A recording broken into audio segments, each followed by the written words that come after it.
트럼프 행정부가 불법 체류자 추방 작전에서 당근과 채찍을 동시에 구사하고 나서 실효를 거둘지 예우주시되고 있습니다. 트럼프 대통령이 행정명령을 통해 불법 체류 대학생들에게 거주민 학비를 적용하지 못하게 하는 방안을 마련하라고 지시했습니다. 국방부가 군 최고 계급인 대장들의 20%를 감축하고 전체 장성들의 10%를 줄이는 군 구조 개편에 돌입했습니다. 미 국세청에서 세무감사관 31%를 감원하면서 부유층과 대기업에 대한 세무감사가 거의 사라지고 있는 것으로 나타났다고 CBS 뉴스가 보도했습니다. 트럼프 대통령이 공영 라디오와 공영 TV 방송에 대한 자금 지원을 중단하라는 행정명령에 서명하고 성명을 발표했습니다.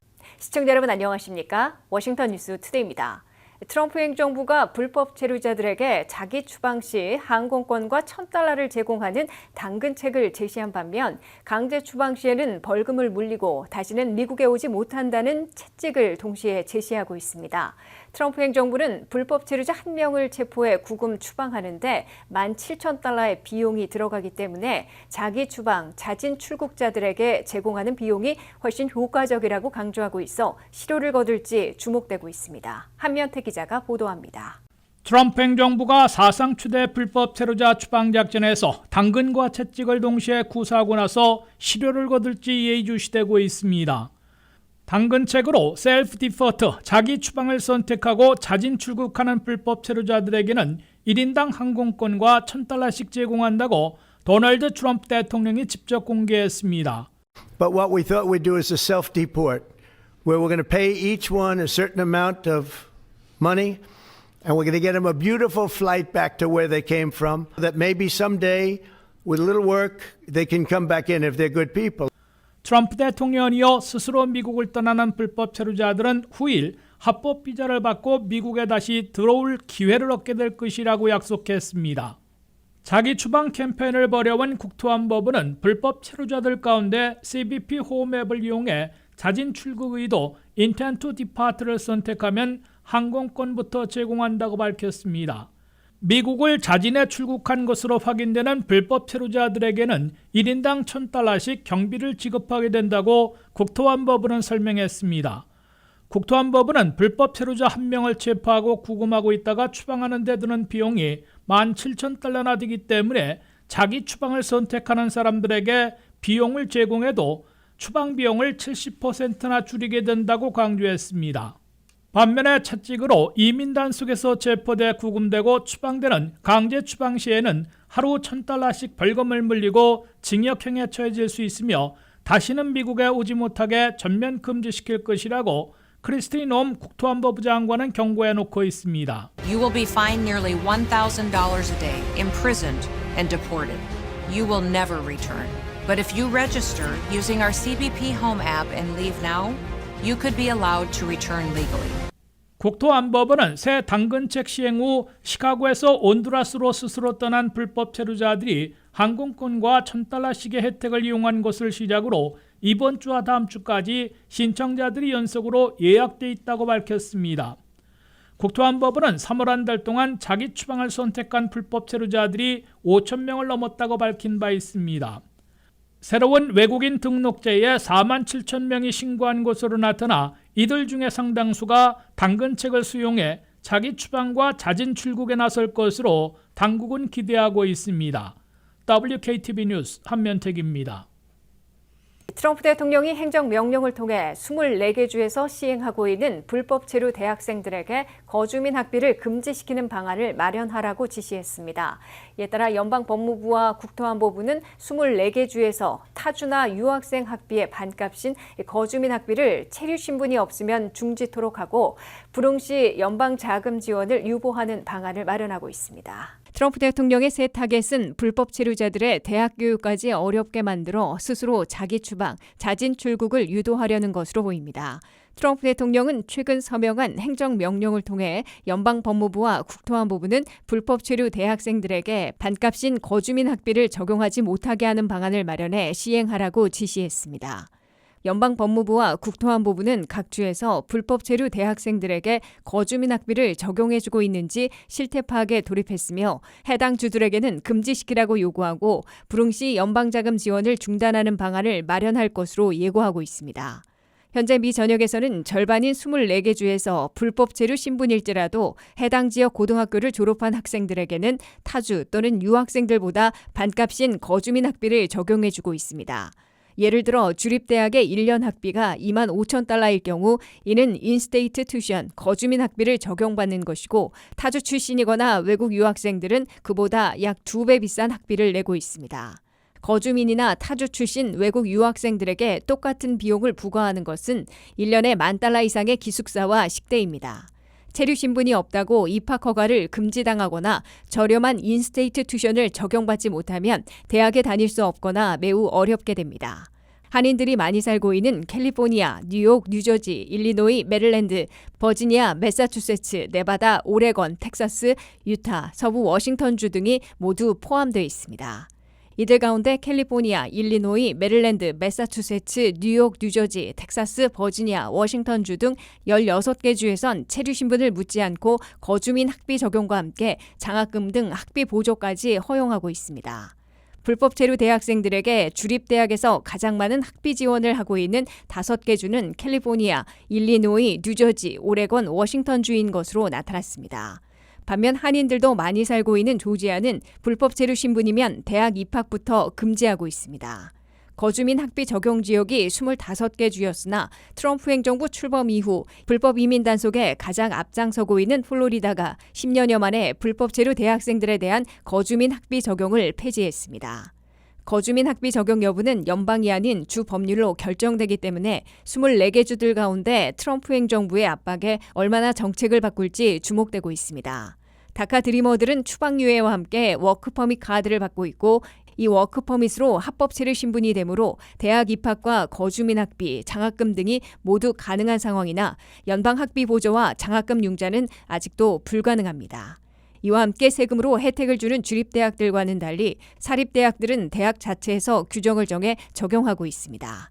미 국방부는 군 최고 계급인 대장들의 20%를 감축하고 전체 장성들의 10%를 줄이는 군 구조 개편에 돌입했습니다. 트럼프 대통령이 취임 첫 주간에 합참 의장과 해군 참모총장을 경질한 데 이어 피트 엑세스 국방장관이 군 장성들의 대폭 감축에 나섰습니다. 한면태 기자가 보도합니다. 세계 최강 미군에 대한 대대적인 구조 개편 작업이 본격화되고 있습니다. 피트 엑세스 국방장관은 미군 대장들의 20%와 전체 미군 장성들의 10%를 줄이는 작업에 돌입했습니다. 엑세스 국방장관은 미군 지휘부 가운데 불필요하거나 축소할 미군 지휘부의 직책들을 파악한 후에 미군 장성들의 숫자까지 줄이는 군 구조 개편에 착수하도록 지시했습니다. 엑세스 국방장관은 장군들은 적게 병사들은 많게 개편해 어떤 도전에도 가장 강력히 대응할 수 있도록 효율적이고도 세계 최강의 전투력을 갖춘 미군으로 만들 것이라고 강조했습니다. Less generals, more GIs. The result of Phase 1 is a minimum of 20% reduction of 4-star and flag officers for active duty elements. Phase 2 will produce a minimum of an additional 10% reduction of overall general and flag officers throughout the DoD. 이번 장성 감축으로 미군 원스타에서 4스타까지 100명은 줄이게 될 것으로 예고되고 있습니다. 1단계로 미군 대장들과 제독들인 사성 장군의 숫자를 20% 줄이기로 했습니다. 현재 미군 대장들과 제독 등 사성 장군들은 37명이어서 20%인 7명은 줄일 것으로 예상되고 있습니다. 현재 최고 계급인 사성 장군들은 육군 11명, 해군 8명, 해병대 3명, 공군 12명, 우주군 3명 등 37명으로 나타났으며 후임이 아직 지명되지 않은 해군 참모총장 등 사성 장군 5명은 공석 중입니다. 삼성 장군 중장들은 미군 전체에서 150여 명이고 투스타 소장들을 300여 명, 원스타인 준장들은 600여 명을 비롯해 미군 장성 전체는 900명에 달하고 있습니다. 가장 축소될 가능성이 높은 사성 장군 직책들은 트럼프 일기 때에 신설됐던 미육군 미래군 사령부와 우주군 사령부 등이 꼽히고 있습니다. 미 육군 미래군 사령부는 미 육군 훈련교리사령부 산하로 들어가며 4성 장군에서 3성 장군으로 한 계급 낮추게 될 것으로 거론되고 있습니다. 우주군 사령부에서도 대장 3명 중에 1명을 줄이게 될 것으로 고려되고 있습니다. 이 단계로는 전체 900여 명의 미군 장성들 가운데 10%인 90여 명을 줄이게 될 것으로 예고되고 있습니다. 대대적인 미군 장성 감축과 군 구조 개편에 앞서 트럼프 대통령은 취임 첫 주에 합참의장과 미 해군 참모총장 등 최고 지도부를 경질하는 숙군 작업을 시작한 바 있습니다. 공군 대장이던 찰스 브라운 합참의장을 경질하고 일시 퇴역했던 댄 케인 공군 중장을 기용해 상원 인준까지 받았습니다. 최초의 여성 해군 참모총장이었던 리사 프란체티 제독도 경질했고 최근에는 공군 대장인 티모시 휴 국가안보국 NSA 국장을 교체했습니다. WKTV 뉴스 한면택입니다. 미 국세청에서 2만 명 이상 퇴직시키며 세무감사관을 31% 감원해 부유층과 대기업에 대한 세무감사가 거의 사라지고 있는 것으로 나타났다고 CBS 뉴스가 보도했습니다. IRS는 전임 행정부에서 증원했던 규모와 거의 같은 2만 명을 증원했는데 그중 부유층과 대기업 탈루 추적을 맡아온 세무감사관을 3분의 1로 축소시킨 것으로 재무부 통계에서 밝혀졌습니다. IRS 국세청은 바이든 시절 2만 명이 늘어났으나 트럼프 시대에는 2만 명이 감원되고 있습니다. IRS 국세청의 전체 인원 10만 명 가운데 40%인 4만 명을 감원할 것으로 예고하고 있습니다. IRS의 무더기 감원은 물러난 일론 머스크가 이끌었던 도우지의 핵심 타겟이었으며 이제는 그 방침에 따라 감원이 시행되고 있습니다. 현재까지 2만 명 이상이 해고됐거나 조기 퇴직을 수락했고 앞으로도 2만 명은 더 감원될 것으로 예상되고 있습니다. 현재까지 감원된 2만 명 가운데 가장 큰 타격을 입은 부서는 부유층과 대기업들의 탈루 추적을 맡아온 세무감사관들로 해당 부서 전체의 31%인 3,600명이 퇴직한 것으로 나타났습니다. 대기업과 부유층 추적 부서에서 3,600명이 해고되면서 이들에 대한 세무감사가 취소되고 있으며 사실상 거의 사라지고 있다고 CBS 뉴스가 보도했습니다. 대기업들과 부유층들에 대한 추적이 취소되면 이들로부터 추가 세금을 징수하지 못하게 된다는 겁니다. 2024년 회계연도 한 해 동안 IRS는 대기업과 부유층 1,600명으로부터 내지 않고 있는 세금을 11억 달러 징수한 바 있습니다. 이는 전년에 3,800만 달러에서 급증한 것입니다. 세무감사관들의 감원으로 부유층과 대기업들로부터 탈루를 추적해 징수하는 추가 세입이 향후 10년간 3,230억 달러에 달할 것으로 예일대 버짓랩은 추산하고 있습니다. IRS 국세청은 어느 당 출신 대통령이 취임하느냐에 따라 180도 상반된 운명을 맞고 있습니다. 공화당 출신 대통령은 작은 정부를 구현하며 자율경제를 주창하기 때문에 IRS 폐지론까지 내걸고 있습니다. 반면 민주당 출신 대통령은 IRS를 증강시켜 대기업과 부유층에 대한 탈루 추적을 강화해 추가 세입을 늘린다는 입장입니다. 바이든 민주당 시절에는 IRS 예산을 10년간 800억 달러 늘리고 인원도 2년간 2만 명 증원했는데 트럼프 공화당 시대에는 이를 폐지하고 2만 명을 이미 감원하고 2만 명을 더 감원하려 하고 있습니다. 트럼프 대통령이 공영 라디오와 공영 TV 방송에 대한 자금 지원을 중단하라는 행정명령에 서명했습니다. 이는 의회가 조사에서 두 방송사의 정치적 편향성과 진보적 성향이 드러난 증거를 제시한 후 발표된 것입니다. 트럼프 대통령은 성명에서 현재 미디어 환경은 풍부하고 다양하며 혁신적인 뉴스 옵션으로 가득 차 있다며 이러한 환경에서 정부의 미디어 지원은 불필요할 뿐만 아니라 언론의 독립성을 훼손하는 일이라고 밝혔습니다. 홍의진 기자가 보도합니다. 트럼프 대통령이 공영 라디오와 공영 TV 방송에 대한 연방 보조금을 삭감하는 행정명령에 서명했습니다. 자연재해와 같은 위기 상황에서 주민들에게 중요한 정보를 제공해온 지역 공영방송들이 큰 타격을 입을 것으로 예상됩니다. 지난해 가을 허리케인 헬렌이 노스캐롤라이나 애쉬빌 지역을 강타했을 때 주민들은 휴대전화 신호를 잡으려 애를 썼습니다. 그곳에서 사람들은 지역 공영라디오를 통해 소식을 전하고 들었습니다. 식수와 음식 배급을 기다리며 주민들은 라디오를 통해 대화를 나눴고 공영라디오가 주민들의 상황을 이해하고 대처하는 데 큰 도움이 됐다고 말했습니다. 하지만 이제 이 같은 공영방송들이 예산 삭감이라는 위협에 직면했습니다. 트럼프 대통령은 미국 공영라디오 NPR과 공영방송 서비스 PBS에 대한 정부 보조금을 삭감하는 행정명령에 서명했습니다. 이어 공영방송이 편향된 보도를 하고 있다고 주장했습니다. 재난이 닥치면 전기, 인터넷, 휴대전화망이 모두 끊기기 마련입니다. 이런 상황에서 지역 공영라디오는 주민들에게 생명과도 같은 정보를 제공하는 중요한 소통 창구가 되어왔습니다. 특히 외진 시골 지역에서는 공영라디오가 유일한 뉴스 수단인 경우도 많습니다.